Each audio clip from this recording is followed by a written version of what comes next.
बिस्मिल्लाहिर्रहमानिर्रहीम। Express sports page में Mirza Iqbal Baig Express news के व्यूअर्स को खुशामदीद कहता है। हॉकी पाकिस्तान का कौमी खेल, इन दिनों हॉकी की सूरत हाल बड़ी अबतर है। पीएचएफ के ओहदेदारान अपने ओहदे छोड़ने के लिए तैयार नहीं है। पाकिस्तानी हॉकी टीम तबाही के दहाने की तरफ गामजन है। पाकिस्तान में हॉकी का इंफ्रास्ट्रक्चर नहीं है। ओहदेदारान सिर्फ बैनुल-अक़वामी तौर पर अपनी अहमियत मनवाने के लिए कभी एशियन हॉकी फेडरेशन में चले जाते हैं, कभी इंटरनेशनल हॉकी फेडरेशन में चले जाते हैं। पाकिस्तान हॉकी जिसका एक जमाने में तूती बोलता था, अब बेसरो सामानी की हालत में है, बेआसरा होकर रह गई है। कौन है इसका जिम्मेदार? कब नोटिस लेंगे पाकिस्तान हॉकी फेडरेशन के पैटर्न इन चीफ वजीर आजम पाकिस्तान इमरान खान, जो खुद भी स्पोर्ट्समैन रहे हैं। 1994 के बाद से हम वर्ल्ड कप नहीं जीते और 1984 के बाद से हम हॉकी के ओलंपिक गेम्स नहीं जीते। अब प्रो हॉकी लीग से भी पाकिस्तानी हॉकी टीम बाहर हो गई है। किस तरीके से पाकिस्तान हॉकी में बेहतरी लाई जा सकती है? कौन से अवामिल हैं कि जिनकी वजह से पाकिस्तान हॉकी को एक मरतबा फिर हम कामयाबी की राहों की तरफ गामजन कर सकते हैं? इसके हवाले से गुफ्तगू के लिए आज हमारे स्टूडियो में दो मेहमान मौजूद हैं। हमारे पहले मेहमान पाकिस्तान हॉकी फेडरेशन के साबिक खाजिन, जो इस वक्त कराची हॉकी एसोसिएशन के चेयरमैन भी हैं, गुलफराज अहमद खान साहब हैं। गुलफराज खान साहब जब मीर जफरुल्लाह खान जमाली पीएचएफ के सदर थे, उनके दौर में पीएचएफ के ट्रेजरर रहे जो खाजिन, और इसके अलावा जब खालिद महमूद सेक्रेटरी थे उस वक्त भी ये पीएचएफ के खाजिन थे। इनसे हम बात करेंगे। एक तवील अरसे से हॉकी की फील्ड में एज एन ऑर्गेनाइजर ये अपनी सलाहियतों का लोहा मनवा रहे हैं। इससे पहले ये नेशनल बैंक ऑफ पाकिस्तान से भी वाबस्ता रहे। उनके साथ मौजूद है एक्सप्रेस न्यूज के स्पोर्ट्स रिपोर्टर जुबैर नजीर खान, एक तवील अरसे से सहाफत कर रहे हैं, सीनियर जर्नलिस्ट हैं, खुद इनके ब्लड में सहाफत शामिल है। इनके वालिद नजीर खान साहब भी बड़े जबरदस्त जर्नलिस्ट रहे। जुबैर नजीर हॉकी को चूंकि कवर कर रहे हैं तो हम इनसे अंदर की बातें मालूम करने की कोशिश करेंगे, क्योंकि एक प्रेस कॉन्फ्रेंस भी हुई hockey club of Pakistan stadium में। अब ये ड्रामा रचा देती है पीएचएफ कि अपने हामियों से प्रेस कॉन्फ्रेंस कराकर हुकूमत पर दबाव डालने की कोशिश करती है। इस हवाले से भी जुबैर नजीर से पूछेंगे, लेकिन इससे पहले कि हम गुलफराज अहमद खान और जुबैर नजीर खान से गुफ्तगू के सिलसिले का आगाज करें, पहले आपको एक पैकेज दिखाते और जब वापस आएंगे तो आज हॉकी के हवाले से बहुत सारी बातें करें। सबसे गुलफराज खान साहब, ये जो मामलात हैं हॉकी के, किस निगाह से देखते हैं? कभी ये अयाज महमूद को, जो कांग्रेस मेंबर नहीं होते, उनको एक्टिंग सेक्रेटरी, एसोसिएट सेक्रेटरी बना देते हैं, कभी अखलाक उस्मानी को एक्टिंग सेक्रेटरी बना देते हैं, कभी शहबाज सीनियर वापस आ जाते हैं। आपकी तो एक तवील उम्र गुजरी है इस हॉकी में, आप कैसे देखते हैं? देखिए, बात यह है कि जो सूरत हाल है उसमें आप देख रहे हैं कि पूरे पाकिस्तान में इस बात पे बड़ी नाराज़गी है कि पाकिस्तान हॉकी टीम एक अरसा दराज से कारकर्दगी उसकी बहुत ख़राब रही है, और उसमें जो बुनियादी किरदार है वो गो के बार बार ये कहा जाता है कि माली मामलात अच्छे नहीं हैं, लेकिन पिछले अगर 20 साल से तमाम ऑडिट कराया जाए, ये तो अभी कहा जा रहा है कि फ्राजनिक ऑडिट कराया जाएगा पिछले 5 साल का, लेकिन मैं कहता हूँ कि मैं खुद भी ट्रेजर रहा था उस दौर में का भी ऑडिट कराया जाए तो बेइंतहा पैसे मिले पाकिस्तान हॉकी फेडरेशन को। इस पिछले 20 साल में जितने पैसे मिले हैं, पिछले जो पूरा पाकिस्तान का अरसा उतने पैसे नहीं मिले। तो कहाँ गए वो पैसे? वो पैसे आपको बताए कि 2 नंबर सारे काम हुए, जैसे जॉय ट्रिप पे खर्च हुए, जॉय ट्रिप किए गए, एकेडमी जाली बनाई गई जिसका कोई रिजल्ट नहीं है, उन अकेडमियों का रिजल्ट क्या आया, उस पर जो अखराजात किए गए वो बेइंतहा हैं, उसमें सारे उन बच्चों को पैसे नहीं दिए जाते थे, यारों को नवाजा गया, उसमें लोगों को एकोमोडेट किया गया, उनको थोड़े पैसे दिए जाते थे और वो ज़्यादा तनख्वाहें उनका जो नजराना था वो रख दिया गया था कि साहब किसी को 25,000 किसी को 30,000, और वो सारे वो लोग थे जो इदारों में काम कर रहे थे, ज़रूरत में नहीं थे, वो टाइम पूरा नहीं दे सकते थे, वो अपने इदारों में मुलाजमतें कर रहे थे। कता करानी होती है। सलीम शेरवानी मेरे शो में आए थे, वो कहते तो पेट्रोल के पैसे हमें देते थे, वो हालांकि कौमी एयरलाइन में भी नौकरी करते हैं और पेट्रोल के पैसे उनको मिल रहे थे। देखें, बात यह है कि बड़ी बदकिस्मती यह है कि जब से ये पैसा इन्वॉल्व हुआ है, जब से तनख्वाहदार जो है सेक्रेटरी आने शुरू हुए और ओहदेदारों को तनख्वाहें मिलनी शुरू हुई, वहीं से तबाही आई। इससे पहले लोग एजाजी तौर पर काम करते थे और वो एजाज समझते थे, उनके लिए इज्जत और एहतराम था कि उनको कोई मनसब दे दिया जाता था, वो अपने पैसे खर्च करके और उसका। नजीर खान साहब, क्या आप समझते हैं पेट, जिस तरह गुलफराज खान साहब कह रहे हैं कि पेट सेक्रेटरी के आने से भी मामलात हॉकी के खराब हुए? आप हॉकी के मामलात कवर करते हैं और आपको मैं अब्दुल सत्तारी भी हॉकी स्टेडियम हर जगह देखता हूँ। आप इस पाकिस्तान हॉकी जिस मकाम पर खड़ी, इसकी बुनियादी वजह क्या समझते हैं? देखिए, उसकी बुनियादी वजह मैंने इससे पहले भी कई मरतबा कह चुका हूँ। बुनियादी वजह ये है कि लोगों की नीयतें जो है ना वो दुरुस्त नहीं है। जो ओहदेदार हैं उनकी नीयतें सही नहीं है, उनके अंदर जो है कौमी जज्बा मौजूद नहीं है, सिर्फ पैसे की खातिर और ओहदों की खातिर जो है ना वो ये इस तरह के इकदाम करते रहते हैं, जिसकी वजह से कौमी हॉकी को बहुत नुकसान पहुंचा है। तो आप क्या समझते हैं ये पैसा कहाँ जाता है? आप तो रिपोर्टर हैं, आप तो देखते होंगे मामला, भी पैसा कहाँ चला जाता है? ये इसको कह सकते हैं कि आप एक तरह की आपस में बंदरबाट होती है। शहबाज सीनियर जो है बिलाशुबा जो है बहुत बड़े प्लेयर रहे हैं, लेकिन बदकिस्मती ये रही है कि वो अपने दोस्तों के जो गिर्द जाला है उसमें जो है वो रहे हैं। कमर इब्राहिम, कामरान अशरफ, मोहम्मद इरफान उर्फ फाना, मैं तो नाम बता दूंगा आपको जो सारे उनके इर्द गिर्द है। तो वो अपने दोस्तों को, तारिक मीर, उनका फोकस जो अपने दोस्तों को नवाजने में ज्यादा रहा है, खेल की इंप्रूवमेंट में कम रहा है। सही।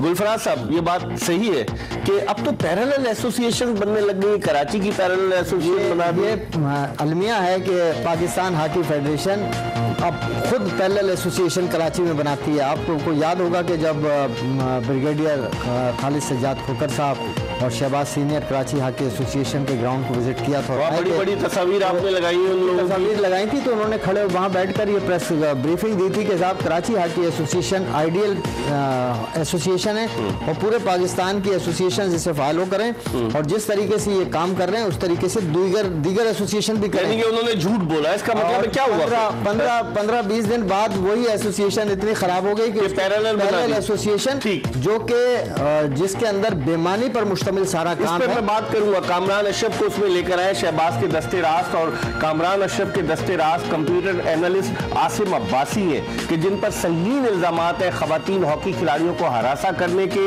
उसके अलावा उनको वो बाकायदा पैसे भी निकलवाते हैं। क्रेडिट खराबी कहाँ है? आपको खराबी कहाँ नजर आती है? Financial corruption. Pakistan hockey federation के सदर और सेक्रेटरी का डिस्ट्रिक्ट लेवल पर सियासत में इन्वॉल्व होना, जाली स्कूटनी होना, ग्रुपिंग करना और लाइकिंग डिसलाइकिंग। इसमें एक चीज अखलाकी करप्शन नहीं, उसको आप शामिल करें। देखिए बात यह है कि ये सिर्फ फाइनेंशियल करप्शन नहीं है। करप्शन तो यह है कि एक अच्छा शख्स जो काम कर रहा है किसी डिस्ट्रिक्ट में, उसको हटाकर और एक अपने किसी बंदे को कि जो चोर बेईमान, और जब जाली स्कूटनी आप कराएंगे, जो लफ्ज मैं कह रहा हूँ जाली स्कूटनी, उसका मकसद ही यह है अपने लोगों को नवाजा जाए। और जब अच्छे लोग जो है उन्होंने काम करना छोड़ दिया, और ये जो आज कहा जाता है बहुत से इलाकों में, आपको याद होगा कि जो लोग काम किया करते थे बगैर किसी ओहदे के, बगैर किसी लालच के अपने ग्राउंडों पे काम करते थे, अब नहीं है। मुसरतुल्लाह साहब के ज़माने से जब ये कर्नल रऊफ ने स्कूटनी की थी, तो अपनी मर्जी के लोगों को लाने और हटाने की वजह से ऐसे तमाम लोग साइड पकड़ के बैठ गए। उसके बाद इस रिवायत को बरकरार रखा गया। जमाली साहब आए, उन्होंने कुछ अर्से बेहतरी की तरफ काम किया। उन्होंने जो अकेडमीज बनाई थी वो बिल्कुल प्रॉपर बनाई थी और उससे बेहतरी आती हॉकी में। लेकिन उसके बाद आसिफ बाजवा की सिफारिश की बुनियाद पर, आपको पता है कि ख्वाजा आसिफ ने उनकी सिफारिश की थी और उनको जब तैनात किया गया तो उनके इख्तिलाफात हुए, और उसके बाद आसिफ बाजवा ने तमाम वो 2 नंबर लोगों के साथ मिलकर एक तहरीक चलाई और जिसका रिजल्ट ये कि वो तबाही आज तक जारी है। जुबैर नज़ीर खान साहब, मैं अखलाकी उसकी बात करूँ, इस फेडरेशन के दौर में खवातीन हॉकी खिलाड़ियों के हवाले से भी बहुत सारी चीज़ें, इल्जामात सामने आए हैं। पाकिस्तान के साबिक कप्तान मोहम्मद उस्मान पर बैन लग गया, पाकिस्तानी हॉकी टीम के मौजूदा कोच सईद खान साहब पर भी इल्ज़ाम लगा, कामरान अशरफ के दस्ते रास्त वीडियो एनालिस्ट आसिम अब्बासी पर भी इल्ज़ाम लगा, उनके व्हाट्सएप मैसेजेस लोगों में आए। तो आप समझते हैं कि अगर बजाय आप हॉकी की तरफ तवज्जो देने के, अगर आपकी तवज्जो ही दूसरी तरफ चली जाएगी तो फिर हॉकी को आप कैसे प्रमोट करेंगे? जैसे मैंने पहले कहा था कि नीयतें खराब हैं, तो जब नीयतें खराब हों तो फिर सोच जो है ना मजबूत नहीं होती। अब जो आपने कहा अखलाकी इक़दार का जिन लोगों ने ख्याल नहीं किया, उन्हीं लोगों को आपने जो है ओहदों पर बैठा दिया। तो आप बताइए, जिसकी इक़दार ही सही नहीं होंगी तो वो अपनी जिम्मेदारी कैसे अदा कर पाएगा? सही। हमारी गुफ्तगू तो जारी है। गुलफराज अहमद खान और जुबैर नज़ीर खान हमारे साथ मौजूद है। इस वक्त टेलीफोन लाइन पर हमें ज्वाइन किया है पाकिस्तान हॉकी फेडरेशन के कांग्रेस मेंबर अली अब्बास साहब ने। अस्सलाम वालेकुम अली अब्बास साहब। वालेकुम अस्सलाम मिर्जा भाई। अली अब्बास साहब ये बताइए, वालेकुम अस्सलाम, ये बताइए कि आप एग्जीक्यूटिव बोर्ड के मेंबर हैं, अयाज महमूद कैसे एसोसिएट सेक्रेटरी बन गए? क्या पीएचएफ का आईन इस बात की इजाजत देता है? मेरे साथ पहले तो ये मैं अर्ज कर दूं कि मैं एग्जीक्यूटिव बोर्ड का मेंबर नहीं, मैं कांग्रेस का मेंबर, कांग्रेस के मेंबर। पाकिस्तान हॉकी फेडरेशन के मामला को एक बोर्ड औरत की तरह चलाया गया है। इलेक्शन में पहली तो बात में अपनी अर्ज कर दूं तो 2018 का जो इलेक्शन था, इनमें मेजर सीटों पर इलेक्शन ही नहीं हुआ। अच्छा, ये आज मैं आपको बता रहा हूँ कि मेजर सीटों पे इलेक्शन ही नहीं हुआ। सेक्रेटरी जो है जो और एग्जीक्यूटिव बोर्ड मेंबरान का इंतखाब ही नहीं हुआ था उसमें। तो फिर किसी ने आवाज क्यों नहीं बुलंद की इस पर? जी, आवाज इस वजह से बुलंद नहीं की कि ये किसी की आवाज को बुलंद ही नहीं होने देते। अच्छा, ये ओलंपियन अयाज महमूद साहब को अचानक से इन्होंने एसोसिएट सेक्रेटरी बनाने का अंदिया दे दिया। और सबसे मजे की बात यह है कि मोहतरम अयाज महमूद साहब हमारे कांग्रेस मेंबर ही नहीं है, और ये जो कांग्रेस मेंबर की जो आप एसोसिएट सेक्रेटरी सिर्फ उसी को मुंतखब कर सकते हैं जो कांग्रेस मेंबर हो। अच्छा, और हाउस से बाहर आप बंदा नहीं मुंतखब कर सकते। तो अयाज महमूद साहब कहीं और से बनवा देना, कांग्रेस मेंबर भी तो बनवा सकते हैं कहीं से। जी, ये तो बना सकते हैं, ये तो गधे को घोड़ा और घोड़े को गधा कर सकते हैं, ये तो कर सकते हैं। और अखलाक उस्मानी साहब जो कि रावलपिंडी से इलेक्शन हार गए थे, बुरी तरह इलेक्शन हारे थे, इनको जेलम से इनको नुमाइंदगी दे दी गई, और आज वो खुद ही अपने आप को कह रहे हैं कि मैं कायम मकाम सेक्रेटरी बन गई। मतलब ये सेक्रेटरी क्या हो सकते हैं, ड्रामेबाजियों से या सीखे दिए जाते हैं, और फिर ड्रामाई अंदाज में एक माह बाद याद आ जाता है कि जी हमने अपना जो मेरा दिल नहीं लग रहा जी, आप आ जाए, आपके बगैर हमारा काम नहीं चलना। लेकिन क्या अली अब्बास साहब, क्या शहबाज ने खालिद सज्जाद खोकर साहब को क्या गीदड़ सुंगाई हुई है कि उनके बगैर वो चल ही नहीं सकते? सर मैं इस बारे में तो शायद इतना वादे ना कह सकूं, लेकिन ये आने वाला वक्त और आपको फोरेंसिक ऑडिट जरूर बताएगा कि क्या गीदड़ सिंगी सुंगाई हुई है। अच्छा, ये फोरेंसिक ऑडिट जो है ये गवर्नमेंट जो करवा रही है, अगर ये फोरेंसिक ऑडिट अपने अंजाम को पहुंचा तो आप देखेंगे कि बहुत सारे लोग अपने अंजाम को पहुंचेंगे। अच्छा, ये बताइए अली अब्बास साहब, आप तो पंजाब से हैं, कांग्रेस के मेंबर हैं, PHF के, सुना है कि पंजाब में भी हर जगह पैरेलल एसोसिएशन बना दी गई। सेक्रेटरी शहबाज साहब भावलपुर से थे ना पहले, अब सुना है कि वो शायद रावलपिंडी इस्लामाबाद से, कहां से अब इलेक्ट हुए वो? सर मैं आपको ये अर्ज कर दूं कि पहले तो बात यह कि हमारे सेक्रेटरी साहब की जो नुमाइंदगी है ना, वो एक खाना बदोश नुमाइंदगी है। कभी ये फैसलाबाद से आ जाते हैं, कभी ये बहावलपुर से चले जाते हैं, कभी ये अचानक से निकल आते हैं इस्लामाबाद से। तो ये तो है सारी सियासी और पॉलिटिकल गेम। जहां तक रही बात ग्रास रूटर की बात, ये हमें यही डिस्क्रिमिनेट करना है कि ग्रास रूटर में और पैराशूटर में क्या फर्क है। ये जो पैराशूटिंग जब तक ये बंद नहीं होगी, ग्रास रूटर कभी आगे नहीं आएगा। भाई देखिए, गुलफराज खान साहब हमारे साथ मौजूद है, इनको मैंने welcome back after the break. हम बात कर रहे हैं पाकिस्तान के कौमी खेल हॉकी के हवाले से, जहां पाकिस्तानी टीम बेपनाह कामयाबियां अपने दामन में समेटने में कामयाब हुई 1994 तक, 90 के अशरे के वस्त तक, और उसके बाद से पाकिस्तान हॉकी कहां चली गई है। हमने 4 वर्ल्ड कप जीते, 3 ओलंपिक गेम्स जीते, 3 चैंपियंस ट्रॉफी जीती, मुतादिद बार हमने एशियन गेम जीते, एशिया कप जीता, लेकिन अब पाकिस्तानी हॉकी किस मकाम पर खड़ी है, इसके हवाले से हम गुफ्तगू कर रहे हैं। हमारे साथ मौजूद है पाकिस्तान हॉकी फेडरेशन के साबिक ट्रेजरर, कराची हॉकी एसोसिएशन के चेयरमैन गुलफराज खान साहब, और उनके साथ एक्सप्रेस के स्पोर्ट्स रिपोर्टर जुबैर नज़ीर खान साहब। गुलफराज साहब, अब हम वक्त कम में मुख्तसरन ज़रा बताइए कि ये जो इक़दामात कर रहे हैं, ये आईनी है या गैर आईनी? देखिए, आईनी काम तो हुआ ही नहीं है, इनके इलेक्शन ही गैर आईनी हुए हैं। सिंध के ओलंपिक एसोसिएशन के सेक्रेटरी ने खड़े होकर ये कहा कि जो सिंध के इलेक्शन हुए थे जिसमें रमज़ान जमाली को सेक्रेटरी बनाया था, उन्होंने कहा ये गैर। क्या गीदड़ सिंगी है रमज़ान जमाली के पास, हर दफ़ा आ जाते हैं, तस्वीर में वो नजर आते हैं, काम कुछ करते हुए नजर आते हैं, हमें तो नहीं। देखें, एक रमज़ान जमाली नहीं, हमारे इंतहाई काबिल एहतराम हैं इस्लाउद्दीन सिद्दीकी साहब, और ये सारी गीदड़ सिंगी, वो तो कहते हैं मैं पाकिस्तान के लिए वर्ल्ड कप जीता 78 का। देखें, वो वर्ल्ड कप मैं हीरो रहा। देखें, बदकिस्मती यही है कि जो लोग जिनको अल्लाह ताला ने इज्जत एहतराम दिया और इस हॉकी की बदौलत बेइंतहा पैसा दिया, अब वो तो उन्होंने कभी खड़े होकर सच्चाई की बात नहीं की। हमेशा उन्होंने हाजिरी भरी, और जितने ये लोग हैं एस्टैब्लिशमेंट का हिस्सा रहे, वो ये हमेशा अपने ओहदे लेते रहे, और मुखालफत उस वक्त की कि जब बाहर हुए तो क्रिटिसाइज करना शुरू कर दिया, और उससे बड़ी गंदगी अंदर बैठे पे होती रही, और ये सारे लोग जो हैं यस मैन रहे और हाँ में हाँ मिलाते रहे। ये उससे ज्यादा मुजरिम है। मैं ये कहता हूँ कि जो लोग जुर्म कर रहे हैं और मनसब, ये तो अयानत कर रहे हैं ना उनकी, ये मैं कह रहा हूँ, ये अयानत नहीं कर रहे हैं, यही तो वो लोग हैं कि जिनकी वजह से उनका इख्तिदार तूल पकड़ता है। और वो आपको याद होगा, है आपके इल्म में लाऊं कि कल एक प्रेस कॉन्फ्रेंस हुई है, तो वो सारे इंटरनेशनल ओलंपियन के जो मुख्तलिफ मनसब जिनके पास रहे हैं, और वो बार बार दौड़ के और वो इस वक्त बात कर रहे हैं, हुकूमत की मुखालफत कर रही है फेडरेशन, और वो हुकूमत की मुखालफत में उनके शाना बशाना खड़े हैं। जुबैर नज़ीर खान साहब, आप तो कवर करते हैं, फील्ड में रहते हैं। एक प्रेस कॉन्फ्रेंस हुई जिसमें रेहान भट्ट और अखलाक उस्मानी ने की, क्योंकि जो ओलंपियन जब जाके मिले फहमीदा मिर्जा साहिबा से, जिसमें रशीद जूनियर शामिल थे और दीगर बहुत सारे ओलंपियन शामिल थे, खालिद बशीर वगैरह, एक प्रेस कॉन्फ्रेंस कराची में कर दी जाती है, और ज़्यादातर वही होते हैं जो पाकिस्तान इंटरनेशनल एयरलाइंस के एम्प्लॉई हैं। शहबाज साहब भी। तो आप क्या समझते हैं, ये प्रेस कॉन्फ्रेंस क्या दबाव डालने का एक तरीका है? जी, इससे पहले भी यही होता रहा है कि शहबाज के जो साथी हैं, PIA के जो मुलाजिम हैं, वो आमतौर पर उनके साथ जो है चलते रहे हैं और हमेशा जब भी कोई मसला पेश आया तो उन्होंने जो है प्रेस कॉन्फ्रेंस करके दबाव डालने की कोशिश की है।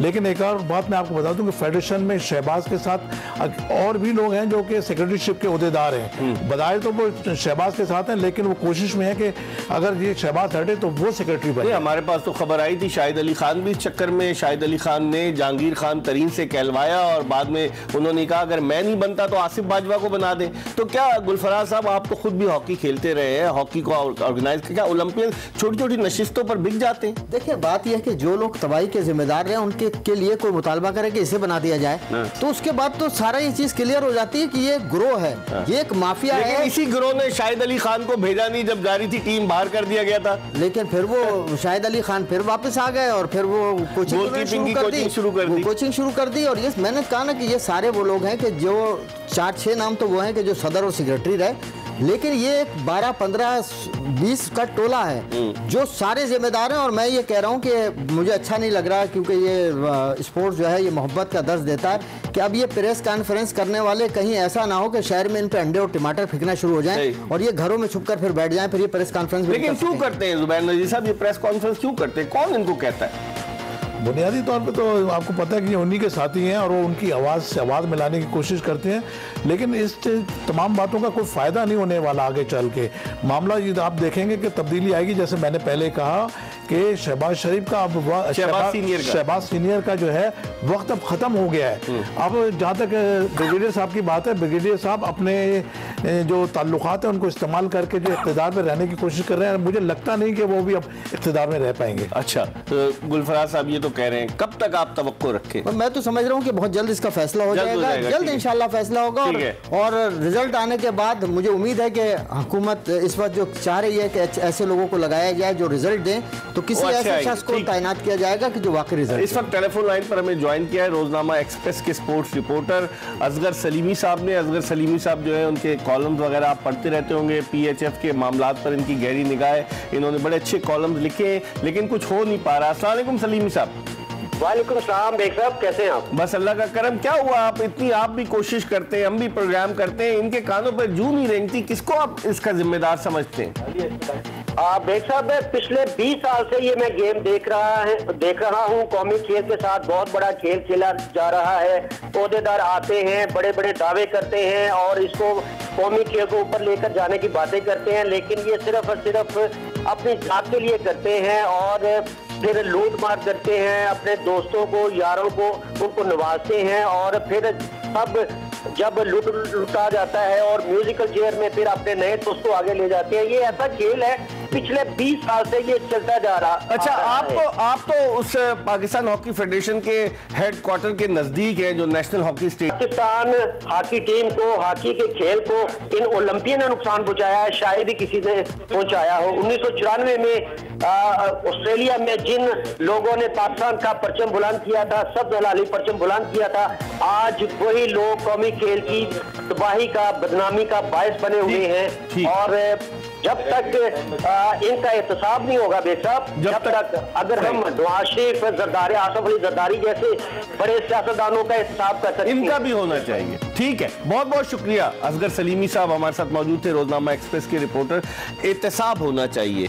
जुबैर नजीर खान साहब, मैं आपसे पूछूंगा, आप ये तो ऑडिट ही नहीं कराते तो एहतसाब कहाँ से होगा? ऑडिटेड रिपोर्ट्स नहीं देते, फिर कहाँ से होगा इनका एहतसाब? देखिए, मैंने पहले भी कहा कि ये जो है अपने आप को सर्वाइव करने की कोशिश कर रहे हैं, लेकिन ये सब कॉस्मेटिक चीजें हैं। वक्त आएगा, एकदम तब्दीली आएगी, इनके खिलाफ एक्शन होगा और ये तहकीकात होगी और सजावार को सजा मिलेगी। ठीक है, हम एक ब्रेक की तरफ बढ़ रहे हैं, लेकिन ब्रेक पर जाने से कबल आपको बताते चलें कि 1996 के अटलांटा ओलंपिक से कबल hockey club of Pakistan stadium, जो अब्दुल सत्तार ईदी हॉकी स्टेडियम है, जब बगावत हुई तो उसके मरकजी किरदार शहबाज सीनियर थे। उस बगावत में राना मुजाहिद भी शामिल थे, उस बगावत में आसिफ बाजवा भी शामिल थे और उसके बाद से पाकिस्तान हॉकी तबाही के दहाने के पर आ गई, क्योंकि उससे पहले प्री ओलंपिक हॉकी टूर्नामेंट हमने जीता था। लेकिन फिर क्या हुआ, शहबाज बाद में गए। मैं वो प्रेस कॉन्फ्रेंस में था जो शहबाज ने की थी, आपको बता रहा हूँ 1996 की बात। शहबाज बाद में गए और फिर कुछ भी नहीं हुआ, पाकिस्तान हॉकी तबाही की तरफ चलती चली गई। एक ब्रेक ले रहे हैं, ब्रेक के बाद दोबारा अपने मेहमानों के साथ आपको ज्वाइन करेंगे।